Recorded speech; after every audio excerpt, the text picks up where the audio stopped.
Rebel Radio podcast. And May the 4th be with you. We are recording this episode on May the 4th. And also with you. And that sounds kind of religious there, but it is. Peace be with you. And man, and well, okay, now I feel like I can't say any bad words and stuff. I'm going to say, oh shit, I'm dropping stuff on my desk here. That's what that loud noise was. But I'm going to say something about that. I want to give props to a friend of mine who listens to the show, Sean. And I've known Sean for 30 years or whatever, since we were kids in junior high. And he texted me the other night asking about a Comic Palooza, which we will be at on May 27th, 28th, 29th, or 26th, 27th, 28th, whatever fuck weekend it is. Yes, pre-memorial. And Sean was telling me that, he listens to the show and sometimes he lets his girls listen to it, but not too much because of sometimes of my language.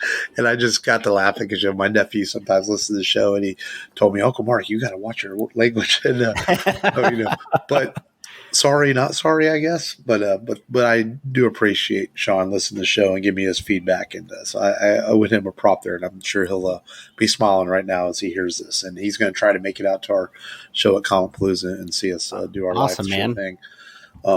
So that'll be cool. But yes, Comic Palooza. I mean, I was a little disappointed this week that they announced Carl Urban. We're going to come back to the Star Wars Day thing in a minute, but we're going to do our Comic Palooza pitch here.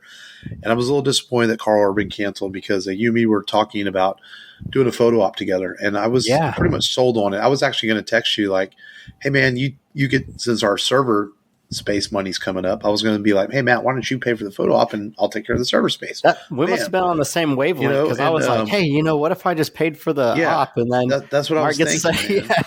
And but then God dang it, he canceled, and I'm looking at the list and there's just nobody else I really want to take a photo op with. I mean, Carl Urban would have been fucking cool as shit. I mean, he's Dredd, he's Bones, he's what's his character name in The Boys? I'm forgetting it, but he was also William Butcher. He was in Lord of the Rings. I mean, dude, this dude he was in Thor Ragnarok, and he just seems like a cool ass dude. He does. So disappointing that Carl Urban's not going to be there, but there are other guests for people to come see. William Shatner's going to be there. They announced the dude. I'm not even going to try to say his name because I'll butcher it. The dude who played Namor in Black Panther: Wakanda Forever. He's going to be there. So there's some good stuff for people to see. And we're going to do a show where we're going to talk about the legacy and the adventure of Indiana Jones over his 40-plus years of being on film as we get people ready for the Dial of Destiny on June 30th. And so we will be there at Comic Palooza. I don't have our schedule. As soon as I know, I will tell you what day and time we're recording. And I'm also going to probably be on a couple of panels on Sunday. We're talking Star Wars and podcasting and stuff. So it should be a good time. We will see you there. You come see us. You'll find we'll have stickers or buttons for you if you come say hi. Yes. And plenty of stickers and buttons. It'll be cool. And you were asking me how long we've been doing Palooza, and I think 2016 or 17 was the first year they had the podcast program. But our show is actually, I didn't realize this, Matt. Next year in May, a year from now, will be 10 years of the Rebel Radio podcast. Yeah. We started in 2014 doing the Rebel Radio podcast, and that's we're right. 10 years next year, and we're going to get there. I do, because we still enjoy doing it, and I will not lie to our fans. Me and Matt have talked about the possibilities of one day the show ending because we're getting older and busier, and sometimes we run out of things to talk about. But we're definitely determined to make it to 400 episodes in 10 years at least. Exactly. So we got to hit the milestone first before we. And then maybe our energy will get revitalized and we'll go towards 500. You never know. You never know, man. Reboot. Reboot the show. But it is Star Wars Day as we record this episode, and I want to talk about this a little bit. The reason it made me think about this. I'm listening to the A-Team on the sports radio, picking up the kids today, and Adam Clanton, who I respect as a local sports announcer, and he does a good job, and he seems like a cool dude, and he's married to the smoking hot Teresa, and but. He was making fun of Star Wars nerds and having this day and stuff. And you know what I say to that? Fuck him, man. You know what? Everybody's got their thing, whether you're a hardcore sports fan about a certain team or even Star Trek fans or Doctor Who fans. Now there are some weird shit out there like bronies. Don't even ask me to explain that. It's a little bizarre. Furries, that's a little bizarre. But you know what? to each their own, man. I fucking love Star Wars, and I'm proud to say may the 4th be with you. And I think it's cool that Star Wars fans have kind of created this holiday. And Matt, you're funny. You're chasing a fucking fly while we're recording. But it's that fly that ruined Jeff Goldblum. That's why I'm trying to get it. But Star Wars Day is cool, man. I mean, celebrities get behind it, and it was great to see Carrie Fisher get her star on the Hollywood Walk of Fame today. Definitely satisfying. Mark Hamill and her daughter were there to unveil it, and that was really cool. And it's cool, man. It's kind of fan created. Fans started saying "May the 4th be with you," and it's become a thing, man. I mean, Amazon, different retailers do discounts and stuff. I was looking at Amazon's deals. They didn't really have anything I wanted. So believe it or not, I didn't buy anything on Star Wars Day. I just didn't see nothing that stood out. A couple of T-shirts I thought about buying, but then you read the reviews about how these T-shirts are imported and they don't last long. And I'm like, I'm not going to buy that. Yeah. But it's cool, man. And I got lots of cool Star Wars shit. And it was fun as hell last week seeing Return of the Jedi on the big screen for its 40th anniversary. And, I think Star Wars Day is a really cool thing. And it just feels a little weird because last year we had the new trailer for Obi-Wan right before the show came out. And I know Star Wars Visions hit Disney Plus today, but it feels a little bit less whelming Star Wars Day this year. But that's okay. Yeah. I mean, we can't be spoiled all the time as Star Wars fans. Yeah, because you're going to have that off year where you're just not as riled up as usual with what's being released because you can't just drop friggin' bombs every single year. I don't know. I think eventually you'd try and go too big. And maybe it just, would ruin what you were trying to do. Well, maybe. Yeah. And I look at this time next year, we'll probably have the final season of The Bad Batch on the way. We might have casting for the next Star Wars movies. So it's all coming. We know it's on the way. And that's all that matters. And we've got Ahsoka coming out in August and by, Acolyte and the other shows that are coming. So more news on hopefully a season 4 of Mandalorian. And Matt, you're not going to miss from Miyagi that fucking fly, man. So just give up. You're right. He's pretty evasive. I'm like spraying stuff at him. Actually, he's over there like, motherfucker. I'm just playing you, dog. You know? I got him, dude. Only the fun that the Rebel Radio podcast can bring. Yes. I didn't Miyagi him. I kind of Lego Batmaned him from the Lego movie where he's throwing all those batarangs and then he finally hits the button. He's like, first try. That's pretty funny. Man, so, it's been a short week for us because we recorded Saturday night. Now we're recording Thursday, which, it's every other week. We kind of do that with your crazy new work schedule you're going, but that's cool. Yeah. Man. And so I didn't watch much this week. I just mentioned Star Wars, so I did start on the second season of Bad Batch and got about 3 episodes in, and it just continues to be really good. I'm telling you, if you dismiss this show, man, and you love Star Wars, give it a chance. It's really well done. I'm enjoying it so far. And that's really about all I've really watched in the last few days because son had baseball last couple of nights and just haven't had time to sit down and watch anything. I did living life, baby. It is kind of weird. Like even though I own the Alien movies on Blu-ray, I did purchase Aliens for $5 on Vudu's Alien sale just because it's my favorite James Cameron movie and it's my favorite Aliens movie. Yeah. And now I have the convenience of watching it digitally without having to pull up my Blu-rays. That seems kind of silly to spend the $5, but I was like, you know what? I want this movie in my digital collection.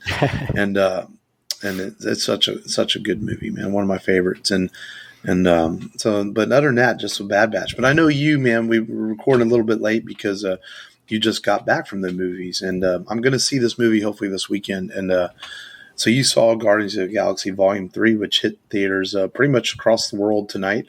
Yes, sir. And so, man, what do you have to say? Keep it spoiler free, man, because I haven't seen it yet. Yeah, absolutely spoiler free. I feel like some people could consider this the best Guardians in the trilogy. I think the first one's still the best. I just don't think you can top what they captured in the first one, but there's a ton of callbacks, obviously, in the film. It's an entertaining film. It looks good. I feel like the action starts pretty quick. There's also very good comedy in it, as always. I laughed genuinely. I was genuinely entertained. And, I felt like there was some emotional spots that I wasn't, expecting from a Guardians film. Because usually it's, it's kind of like, goofy, joyful action type of movie. But they still found a way to be kind of like emotionally relevant in a way that I didn't think they were going to be able to do. So if you're, wondering if this is a movie worth seeing in theaters, absolutely. Watch it. Apparently I missed like the best part. So I've got to ask my son what happened when I went and took my other son to the restroom. So there's that. Might have to go see it again. Maybe a good excuse to go watch it again. But if you've got a chance to see it in theaters, I think this is better than anything that has come out since No Way Home. And I know you said that's not saying much, but I feel like it's the best as of late since that 2020 movie.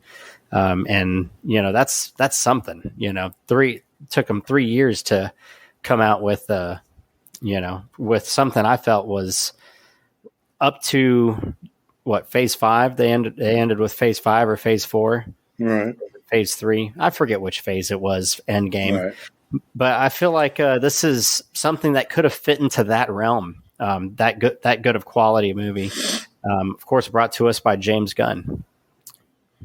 I want to ask this because I read you obviously with Marvel movies, everyone knows by now you save for the credits. I've heard, and I think you can answer this spoiler free, that this is the first time we've had a post-credit sequence in a while that significantly means something. Yeah, it does. And I think it's worth staying for the whole credits. Right. Because, the last few post-credit scenes have been kind of not much. Let's just be honest. I think here's my thing is I have to really think what they are. I remember Doctor Strange's ex-wife showing up. I remember Venom coming to the MCU. I couldn't even tell you what the Thor one was. Was it Hercules or something like that? Yeah, Hercules. But they all don't feel like they meant much. But I've heard that this one is Thanos level. Like, that's how important this post-credit scene is possibly. Yeah. No, you could say that. I think maybe there's more to it than what I caught. But I think it's definitely significant.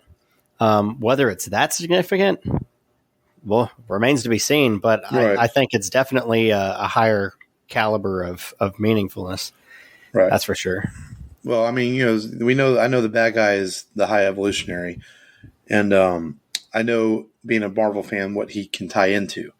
So I can see how there's potentials for a major post-credit sequence, considering what he can tie into in the universe. So yeah, so that's cool. I'm kind of excited. I haven't been really, I haven't seen Ant-Man and Wasp. I'm gonna wait until it comes out on Disney Plus here in a couple weeks, and I haven't really been excited for a Marvel film since No Way Home. I mean, I felt like I was doing homework watching Doctor Strange and Thor, and no, I did enjoy Wakanda Forever. I know it had its detractors, but I actually enjoyed that film. And I think I enjoyed that film, though, because Ryan Coogler is such an amazing director. He puts so much on screen for you to look at and for you to view, and he is able to pull you into a really great story. And I think that's why I did like Wakanda Forever. Now, can I step back from Wakanda Forever and say I wish that they had recast T'Challa? I mean, yes, I kind of think it made the story suffer some, but I also understand what they were doing for Chadwick and being respectful to him as well. Yeah. But it didn't make me appreciate the film much less because I still think Coogler did an amazing job.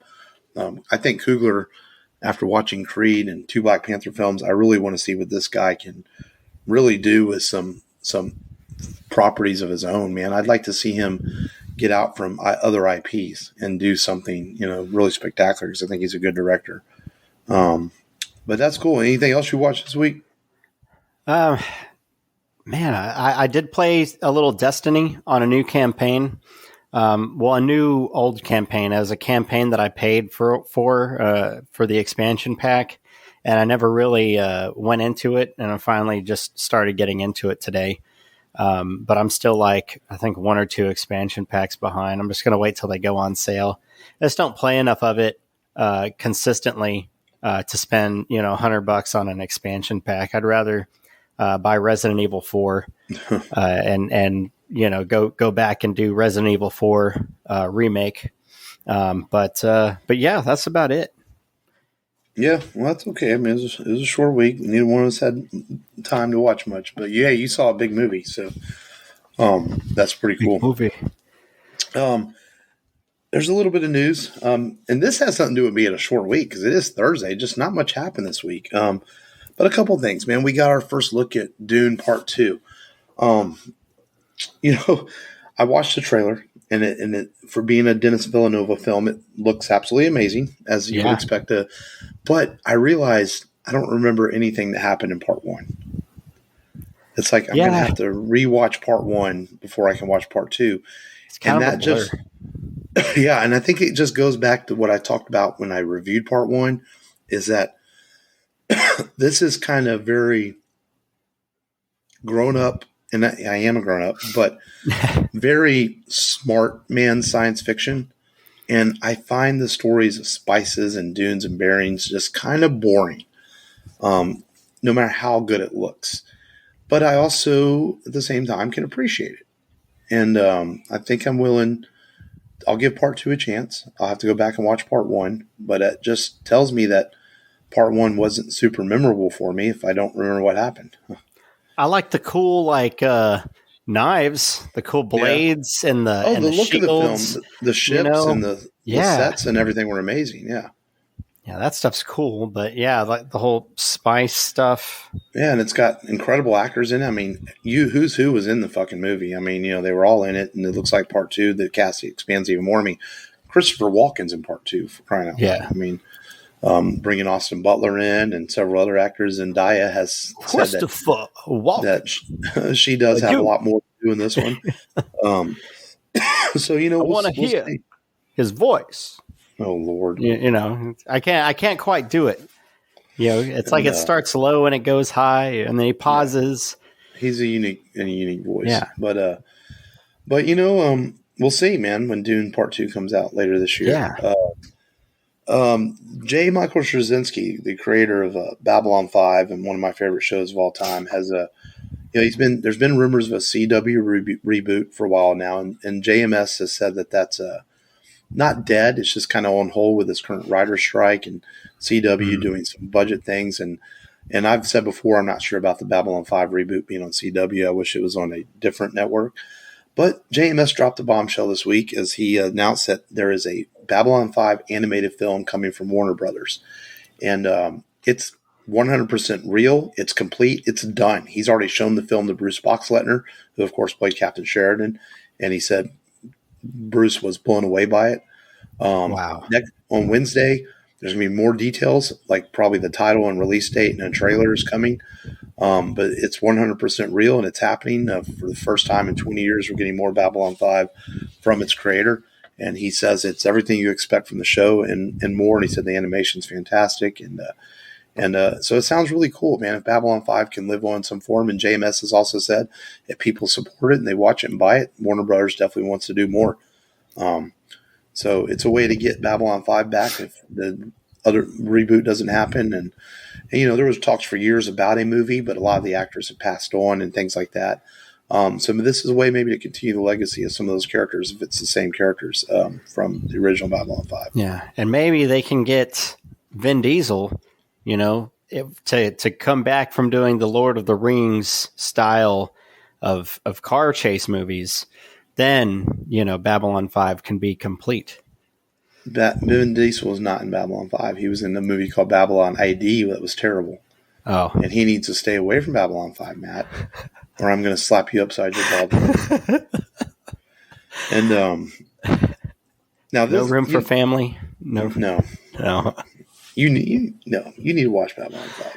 I do. It's streaming on Tubi and all kinds of places.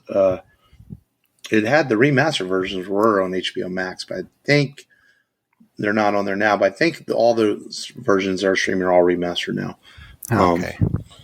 But it's a slow news week when I put this news in there. because it's just a rumor. There's a lot of rumor that casting is starting to begin for Fantastic Four as it gets ready to begin filming for its release in a couple of years. And there's rumors that Margot Robbie is going to jump from the DC universe to the MCU and play Sue Storm. And this is where it's a slow news week. As I've said before, Margot can do anything she wants, and I'm there for it 100%. She can. If she wants to play Sue Storm, I will let her 10 days a week. You will allow it. Yes, absolutely.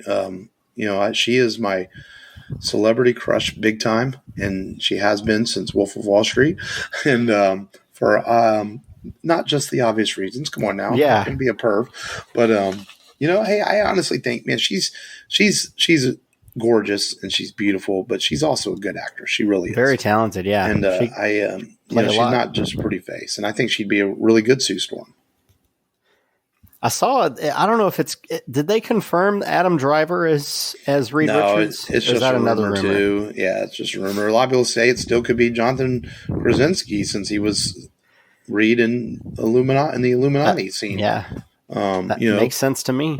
And I was always for him and Emily Blunt, his wife, playing Richard and Sue. I was fine with that too. Yeah. But, Margot Robbie would be great as well. I mean, I would 100% support her in being Sue Storm. And Danny DeVito as the Thing. No. I mean, if I had my way, I would cast Margot in pretty much every role in the universe. Oh, yeah. She wants to be a Jedi, she can be a Jedi. She wants to be a Vulcan, she can be a Vulcan. She wants to be in the MCU, she can be in the MCU. And because, her Harley Quinn stint is likely done with James Gunn taking over. And, I'm sure if they ever do Harley in the new DCU, they're going to recast. And I know Lady Gaga's playing her in this weird Joker musical, but that's a Elseworlds movie, as they're calling it. Yeah, that's like an alternate dimension. And I've not seen that movie. I didn't like the first Joker, so I have really no interest in the sequel at all. And I'm a Batman guy through and through, but no interest in that. It's odd film. Yeah, and but Margot Robbie has my pick for playing Sue Storm. Yeah, especially if Emily Blunt ain't in the running. Yeah. Take either one. You can't go wrong either way. No, I would take either one. And like I said, it was a slow news week, so that's why. We are talking about Emily Blunt and the MCU. I was just double checking the news real quick, make sure I didn't miss anything. It really has been a slow news week. Otherwise, Yeah, we just have the May the 4th. Iron Man 3 is 10 years old this week. I can't believe the movie's 10 years old. Oh, wow. Guy Pearce. Yeah. Seems like just yesterday I saw that movie. Damn, that means all three Iron Mans came out in a period of like 5 years. Wow. Makes sense. Yeah. You got Iron Man 08, and then 2010, and then 2013. Yeah. All right. Well, that's all the news I had, man. Let's get into today's featured film, a movie straight. This is the first time we've ever done a movie that came off of Netflix, and part of that was, I think Netflix the first few years, they were putting out films, and some were okay, some weren't okay, and now they're starting to, they've had films that are nominated for Oscars, a lot of quality films. It's just the honest truth about it, and this one is an Indonesian action film, which is starting to become a genre within itself, man. Really. Is it an action film, or is it a martial arts film? Or is it a horror film? I mean, take your pick. Yeah. I mean, this was a first time watch for you. It's a second or third watch for me. I think maybe 2.5, because I think one time I didn't finish it. Fell asleep halfway through. Yeah. It's late. And so I'm going to let you give a brief summary of this film. Yeah. So if you've seen The Raid 2, or hell, The Force Awakens, then you know who these people are. Or some people forget. Headshot. Or a movie called Headshot, which is also an Indonesian action film. Yeah, it's got, and I don't want to butcher the name, so I've got him right here. Joe Taslim plays Ito, and they ask him to kill a little girl at the beginning as part of a Triad attack, on this village, and he turns the gun on the people that he works with, and he decides to save the girl because, in a way, later on he states he's saving himself. And man, the Triad's not very happy with this. And his former best friend, I guess, Arian, played by Iko Uwais, is now in line to kind of be this big shot in the Triad, these 7 Cs, which these 7 Cs are like just badass martial artists. They're almost like superhuman. And when you watch this film, these guys are taking meat cleavers to the shoulder and they're still going. They're getting stabbed. They just pull whatever the weapon is out and they keep going. And essentially, it's a power struggle.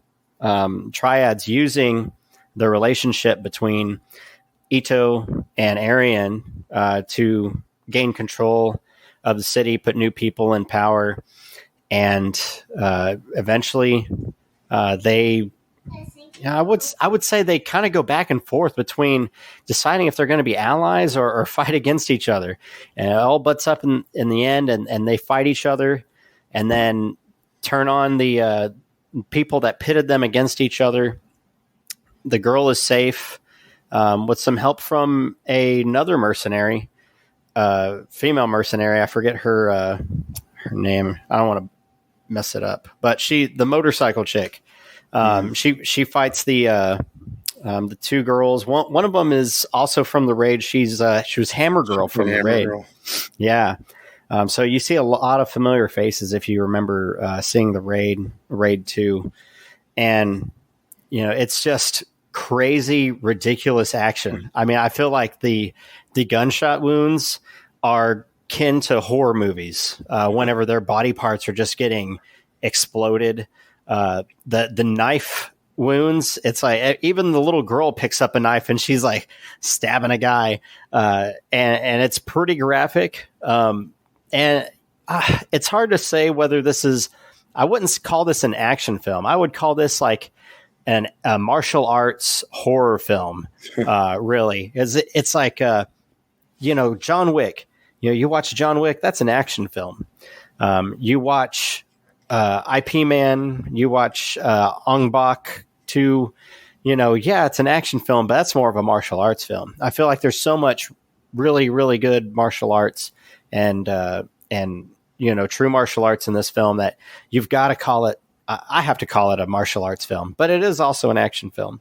It's just one of those things, call it what you will. But right. Man, he uses a bone. There's a scene where he uses a bone to block a bone saw, and then he breaks the bone in half, and he stabs one guy in the head and one guy in the chest, and it's just ape shit. Yeah. It's crazy. I was wondering what you were going to think, because you're a big horror guy. Yeah, so you've seen a lot of fucked up horror movies and stuff, but this, for an action film, has moments that just you're literally going, whoa. And it's happening so quickly. Like the first 30 minutes of this film are intense. Oh yeah. Like super intense. And then it kind of slows down some and lets you catch your breath. And you're almost like, what am I watching? It's a pretty simple story, but yet it moves at a breakneck speed. It's got these crazy characters that you're introduced to your left and right. It's no holds barred. In fact, some countries it was releasing, some of these Netflix movies go to theaters in a lot of countries. It was given NC-17s in the highest ratings because it's so graphic. You can't even watch this in Indonesia, not because it's banned, but because Netflix is banned. So you can't watch the movie because Netflix is banned in Indonesia. Right. Which I forget why, but it just is. Yeah. Yes. And it is intense. I mean, talk about apeshit crazy. There's a part where he literally guts a guy through his pants and pulls his dick off. You don't literally see it, but you know what happened. Oh, mean, you can see it kind of quickly, but you know what he just ripped off. It was just like, holy shit. This movie, there's direct gunshot blast straight to the face. I mean, there are arms and limbs broken left and right. There are blades going through people. There's faces ripped off. I mean, it is an extremely brutal, violent, graphic film. But yet, at the same time, the first time I watched this, I was like, this is kind of ridiculous. The second time you watch it and you kind of know what's going on, I didn't find it as ridiculous because you think about these triads and these violent criminals, like it probably would be pretty extremely bloody if they're all bad. Oh, yeah. So it's not maybe as ridiculous as it sounds. Now, what I did find a little fantasy-like in this is the triads can't afford enough guns for everyone, so they all have blades. Yeah, and axes. Like, yes, I'm like, they don't have more guns? It's like, just shoot Joe Taslim's character of Ito. It would be a lot easier, but no, we're going to chase him with blades and give him a chance to use the blades against us. Yeah, I know, right? It's like, we're going to give him a chance to use his hand-to-hand combat. Right. Which is severely more advanced than ours. Better than all of ours. Yeah. Yes. When he goes into the into Arian's warehouse, where they originally formed, and why don't they bum rush him? It's like one or two guys are taking one at a time. The other guys stand back there, hold their blades, going, "It's going to be our turn soon." And it's a movie. You got to suspend. I know. It's like, is Dr. Evil telling these? I want one lone henchman to watch Austin Powers. I need one henchman at a time, please. And possibly it's because Joe Taslim is such a huge star overseas that, no, we're going to respect him and let him do his thing. And, so you got to suspend your belief with some of it. But at the same time, I love this movie for how apeshit crazy it is and how action-packed it is. And you had texted me you were going to watch it with your wife. Did she make it through it? Man, the first 10 minutes, she's like, "Oh, really? Oh, it's that." Oh, I can see her saying that. Arian makes a guy eat a broken bottle, and then he smashes his head onto the damn table because the girl he sent over didn't know how to pour wine. Right. Yeah, I mean that was a badass, brutal kill, and that's what starts out the movie. Just shortly in, he teaches him a lesson. And you have this crazy ass character in White Boy Bobby, who's just like, White Boy Bobby. He's got no foot, willing to do anything to protect his friends. And he's just crazy. He was in the Raid movies also. That actor who played White Boy Bobby. The director has this. He wants to do a trilogy. He wants to do 2 more of these. I saw that. We only saw 2 of the 6 C's in this film. And I don't know where else you would go with this, but I do kind of like the way they played the Triad boss in this too. He's just kind of this laid back hillbilly guy, drinks and smokes and talks English instead of Indonesian. And he's just like, basically, he's so chill and calm. Like, he wants to be your best buddy, but he's going to fucking kill you too. Oh yeah. Don't take his cool demeanor for, someone that wants to deal in pleasantries all the time. He does not. No. And he's very different type of Triad boss. You figure, the Triad boss would be more like Lucy Liu's character from Kill Bill or something. You know, if any of you have anything else to say, and holding like a severed head over the table of all the other leaders. Just figured I'd get one of those, but he's very different. Kind of looks like a laid back, lazy dude, but he's pretty brutal. And we never get to see him fight. No, we never do. Do you think that the simplicity of John Wick's first film, with it just being revenge for his dog, it's kind of created this subgenre of these kind of movies? Like, this movie is basically a giant revenge movie by the Triad because Ito decides he wants to be good and saves this little girl. And it's all about them going after this little girl who means absolutely nothing to the Triad other than that she's a witness, but they want to kill her. And we want to kill Ito for it. And the Raid movie is very simple, too. They go into the building to kill this mob boss, and the whole plot's based around them going floor to floor. So it's kind of a new genre of action films. And then these Indonesian films are becoming akin to the popularity of Hong Kong action films in the 90s.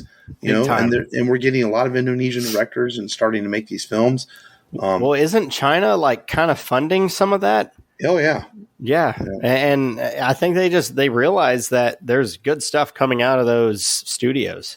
Mm-hmm. And it's, it's going to make people tune in. It's going to turn a profit, and it's going to be entertaining. People are going to watch it. I mean, the Raid films were fantastic. The Night Comes for Us is not as good as the Raid films, but I still find it very entertaining. If you get a chance, watch Headshot. I think it's on Netflix, and it stars Iko Uwais also. It's pretty good too. Not as good as this, but I still enjoyed Headshot. And it's fun to watch too. And these guys, man, Joe Taslim, Iko Uwais, they have a lot of charisma. These guys can be stars if marketed correctly. Yeah. And I know Iko and Joe have both done some American stuff. Iko is in that Cinemax HBO Max series Warriors. Joe Taslim, of course, played did he play Scorpion or Sub-Zero in the Mortal Kombat movie? And he's done a few American things now. Scorpion, yeah. Yeah, so these guys have are really well-trained martial artists and good actors and have potential to be stars in their own rights if they get the right roles. And Iko was in Mile 22 as well, and he was in Snake Eyes. Yeah. Yeah. Yeah. I didn't realize he was in Man of Tai Chi, that speaking about John Wick, and that Keanu Reeves movie. Yeah, that's a small part, though, if I remember right. Yeah. Oh, okay. So, these guys are doing some good stuff, man. And The Night Comes for Us is extremely brutal, very very stylized in a lot of ways. I like how it had almost a noir look to it with some of the sets with the low lighting and neon lights and things like that. Maybe very gritty. Not dark. a classic sci-fi noir, but more of a gritty, dark noir look to it. Almost like how the newer Judge Dredd movie kind of looked with that apartment complex that they were in. It almost kind of gave me that type of feel. Man, and the guy that has his money at the beginning. Jonah or something, yeah. Yeah, he's got that butcher shop, and he gets the worst of it of anybody. Yeah, he's friggin' crazy. He's like cutting the meat, and there's just blood splattering on his face, and he ends up shot in both feet. Yeah, shot in both feet. His friggin' kneecap blown off. Man. I think the one of the craziest weapons in here is the razor wire yo-yo. Oh, the girl. Yeah, that Hammer Girl kind of has, or used to be Hammer Girl. Well, and Hammer Girl was the one that played the girl on the motorcycle. Okay, she's the operator, and it helps Ito. Yeah, okay. It's a different actress who played the other girl. Diane. I'm not going to try to say her last name. Oh yeah. Alma. Yeah. She's Alma. And she's friends with the blonde chick. Yeah. With the kukri knife. Elena and Alma. But yeah, that thing's nuts. It cuts off fingers. Really rips the dude's hand almost off. Yeah, man. Like in half. Cuts through the bone too. And ultimately it's turned on her and saws through her jugular.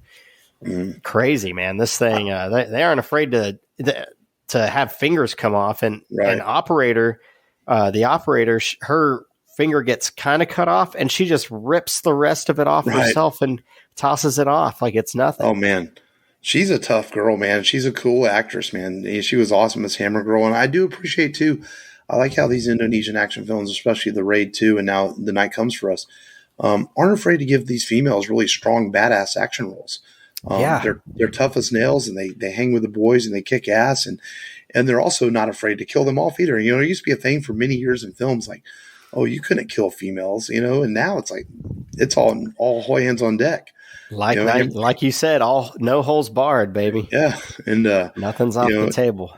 And there was kind of a funny joke in there too with the when they're going up the elevator and they leave the girls there and they're like, oh, we're lesbians and stuff, and I'm like, that woke culture in America might be like, oh, that's not a funny joke, but I thought it was a funny joke. As they're going up the elevator, of course, they all get blasted away in the elevator, and so maybe the girls were smart not to go into it. That's true. A grenade goes off in the elevator. But overall, man, I'm glad I got you to watch this. I know you like good action films too, and I was curious. I was really curious what your reaction was going to be, the intensity and the action, and just the gore factor, because it is. When I told you, I know, Matt, you're a little more lenient with your kids sometimes with some violence and horror and things you watch, and I wasn't kidding with this one. Don't let your kids be in the room. This one is way too much for children. Yeah, there's some movies that it's like, those 80s and early 90s style horror gore movies. They're not nearly as bad as the gore and horror that we see today. Yeah. So it's almost like that stuff is almost like a PG-13 plus kind of stuff, unless it's got nudity in it. Then you're like, oh, okay, well, yeah, that's different. But like Scream, I've had my oldest has seen Scream. My 7-year-old has seen Scream. And it's like, this is bloodier than Scream. I wouldn't let them watch this. This is one of the bloodiest movies I've seen in the last few years. I mean, maybe the first Raid is close to this, but even the first Raid isn't as bloody as this. The bloodiest movie I've seen in the past couple years is The Terrifier, and it's just like a whole different genre. That's the kind of genre I think was not even meant to be torture. Yeah, it wasn't even meant to be a hit. It became a hit due to the internet. That's almost a niche genre for people that really want to watch sick, twisted shit. Yeah, I can barely watch that stuff. I watched it because someone invited me over to watch it, and I had to watch it. Yeah, where The Night Comes for Us, I think, is just ups the intensity by showing more brutal action and more brutal kills. But again, it had me like, oh, that's crazy, but it never had me grossed out or terrified like a movie like Terrifier would be. This is more, okay, this is happening. That's cool. Where sometimes when you're seeing someone brutally murdered by a horror villain, it's a little harder to watch, I think, because it's someone being brutally murdered. And that's not to say death is different in a movie like The Night Comes for Us, but when there's fighting large amounts of martial arts crews and everyone's fighting, you kind of accept it differently than you do when a horror villain is killing someone. Exactly. Sorry. Sneezing. Yeah, that's all that fly shit you were blowing in there. Maybe so. Maybe it was all that. But yeah, two different types of horror. It's like, we have a fan of the show that wanted us to do Hostel, and that's akin to Terrifier, and it's not, it's not exactly like this kind of film that we're talking about today. It's just amped up action gore, for all purposes, and pretty well done too. I don't know how they're doing their effects. I think some of their gunshots are maybe computer generated. Maybe some of that muzzle flash is computer generated. Maybe so. But, I think the wounds, the makeup on the wounds is great. It all looks good to me.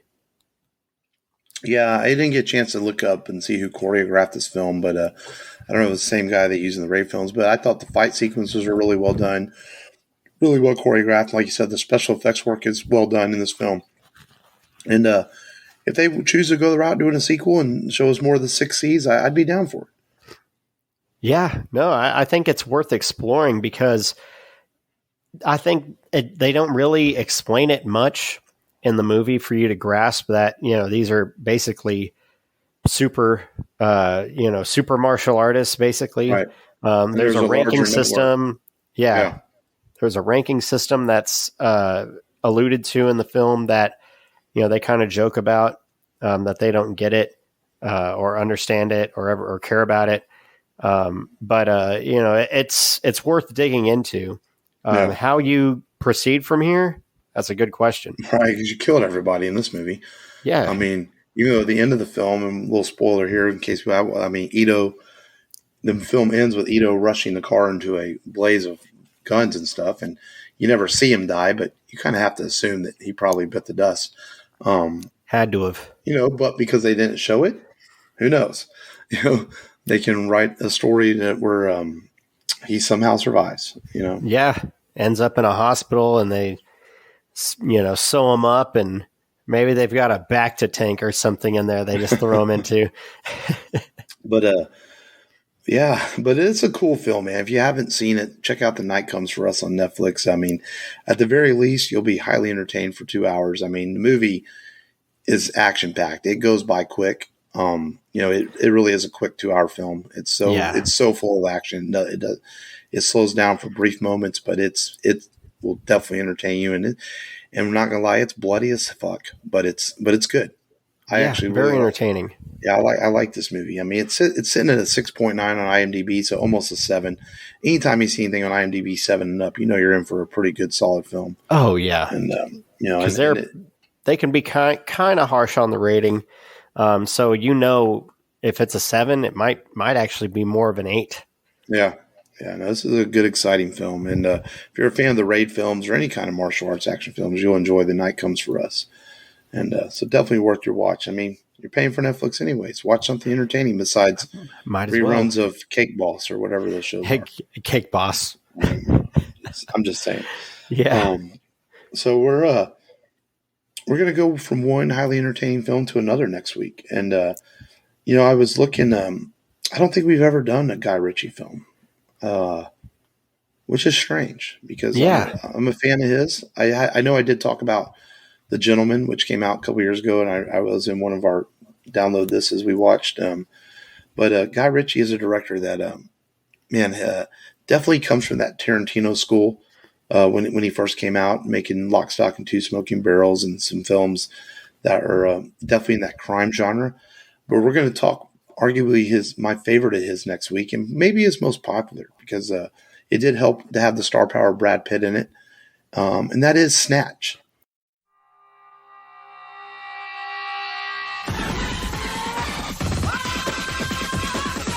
Frankie Four Fingers has a diamond the size of a fist. 86 carats. Do you know something that I've done? Jeez, it's flawless. Where? London. London.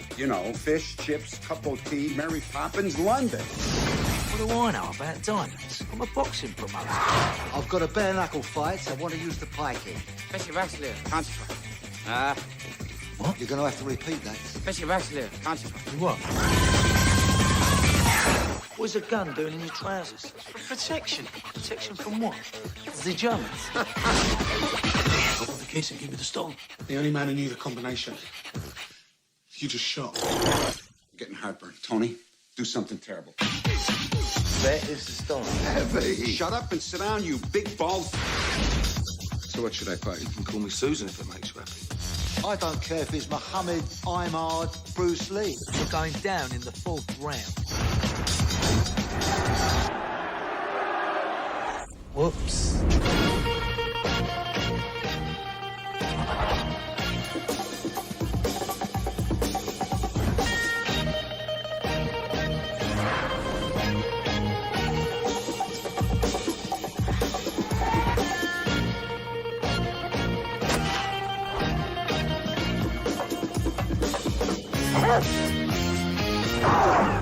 Anything to declare? Yeah, don't go to England.